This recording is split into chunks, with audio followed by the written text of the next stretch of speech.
welcome everyone. So today we will start with the new unit, Unit 4, Parasitic Helminthes. This comes under paper 7, Applied Zoology, year 6 semester zoology syllabus, okay, of BSc course. So here the topic is part 1. You'll be having 3 parts usually, and this is part 1, life history and pathogenicity of Ancylostoma duodenale.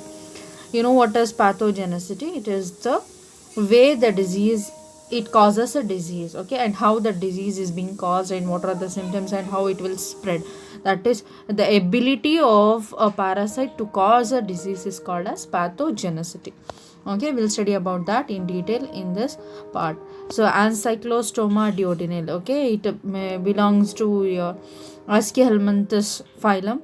Okay, it was first time discovered by Kriplin in the year 1845. So what is the life history of this? Commonly it is called as hookworm because of its shape, okay, shape of a hook, it is called as hookworm. So it is widely distributed in tropical and subtropical countries. It occurs in the places where humidity and temperature are favorable for the development of the larvae in the soil. Usually, so yeah, soil ಅಲ್ಲಿ ನಿಮಗೆ temperature ಮತ್ತು humidity favourable. Usually it should be low, not very high, not very low, in a medium way, but low is okay for that. Humidity and temperature, which helps for the development of the larvae. Okay, it is found in Europe, Africa, India, Sri Lanka, China, and Pacific Islands. These are the countries where you can see this particular Ancylostoma duodenale. Okay, an adult worm will live in small intestine of man, particularly in the jejunum, okay, region, rarely in the ileum region. You know, small intestine is divided into 3 region, okay, so ileum, then jejunum, okay, so these are the 2 parts, and usually it lives in the jejunum here. It is a parasite of the human intestine, and so it is a endoparasite. That means it is living inside the body of the host bandu idike man is a host for this, okay. And then life cycle has no intermediate host. It is having only one host, that is human beings, okay.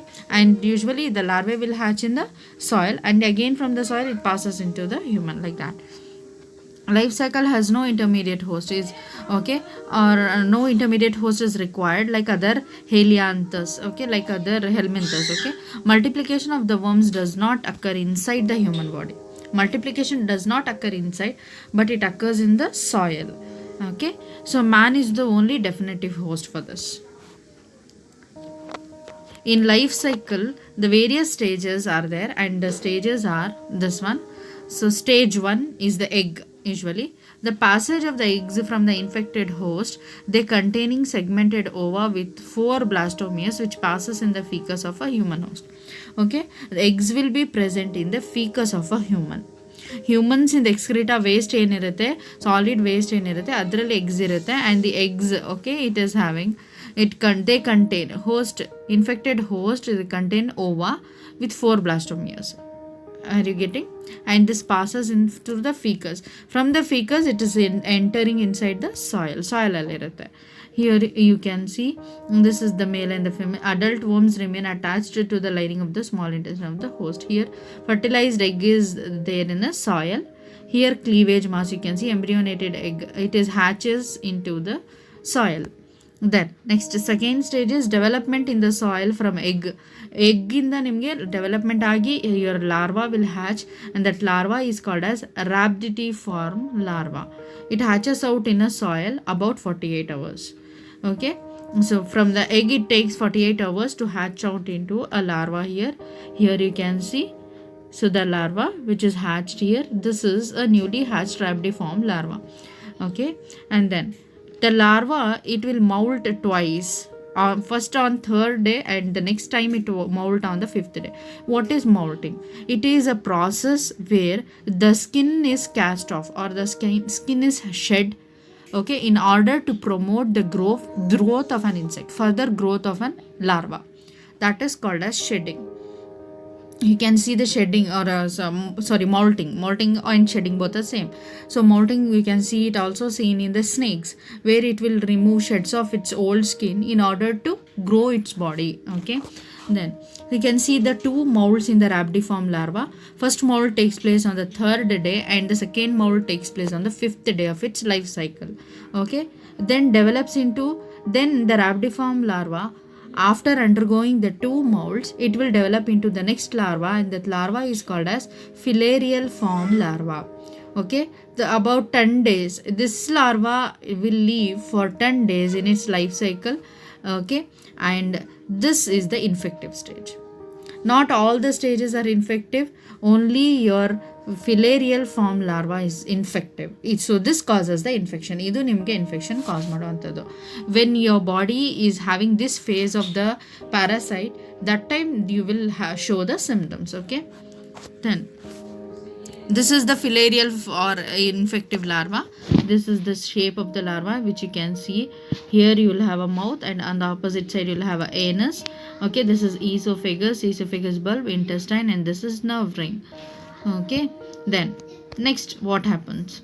Stage 3, entrance into a new host. This filariform larva will enter into the humans. Okay, human host through soil in the humans ಗೆ enter ಆಗುತ್ತೆ. The larva cast off their sheath and gain entrance into the human body by penetrating the skin. It will cast off the skin ಅನ್ನ remove ಮಾಡಿಕೊಂಡು, wherever you have cracks of a heel or cut wounds ಆಗಿರುತ್ತಲ್ಲ, through those region it will enter inside the body of a human. Okay, here you can see that it is entering inside the human's body usually. Okay, through eggs passes out in a soil. Here you can see penetrating into the host skin. Okay, and then next stage 4, migration on reaching the subcutaneous tissue. It will reaches the subcutaneous tissue of the human. Then the larva enter into the lymphatic or small venules. Okay, venules enter ಆಗುತ್ತೆ, and then they pass through the lymph vascular system into the venous circulation. Okay, you know veins ಅಲ್ಲಿ blood move ಆಗುತ್ತಲ್ಲ, it passes to that region and carried to the right heart, and then into the right heart, and then into the pulmonary capillaries. Okay, what are pulmonary capillaries? These are the capillaries which passes the blood to the lungs region, where they break the capillary walls and enter into the alveolar spaces, and from there it enter into the alveolar spaces. You know what are alveolar?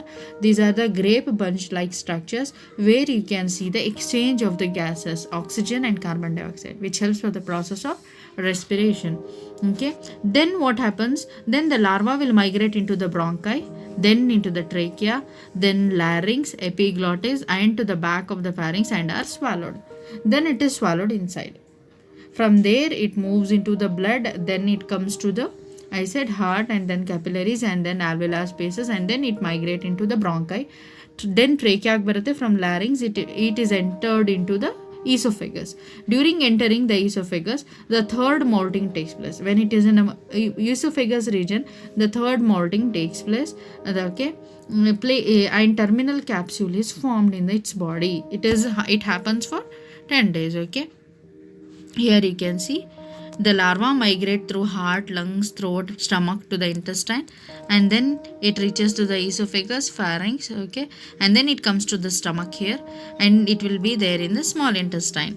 Okay, and in here small intestine,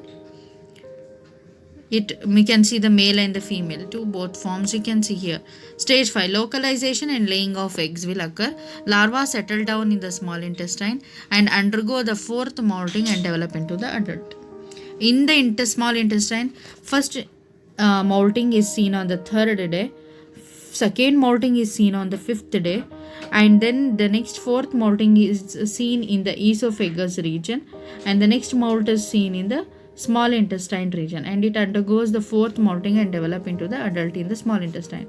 At this stage, toothless buccal capsule cast off and definitive capsule formed with teeth. Okay, here you can see the capsule with the teeth which is formed. In 3 to 4 weeks they are sexually mature and fertilize the females and begin to lay the eggs in fecus. Okay, then it will fertilize, male and female will fertilize and they form the eggs. Okay, the female will lay the eggs in fecus in 6 weeks. This is about the life cycle. Okay, here Here it is, eggs are laid here. Then, so pathogenicity. The worm causes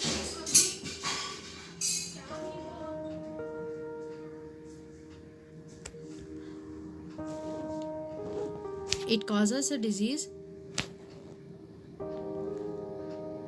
It causes ancylostomiosis, okay, and it is characterized by the symptoms like anemia, microcytic hyperchrome. Microcytic means RBC cells ತುಂಬ ಚಿಕ್ಕದಾಗಿರುತ್ತೆ, and through that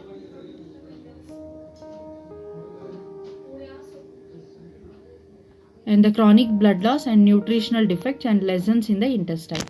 This is the pathogenicity. Okay, so this is about the life cycle and the pathogenicity of the Ancylostoma duodenale. So with this I'll be stopping today's class, and in the next class we'll study about the next helminth and its disease transmission and pathogenicity. Okay, so thank you students.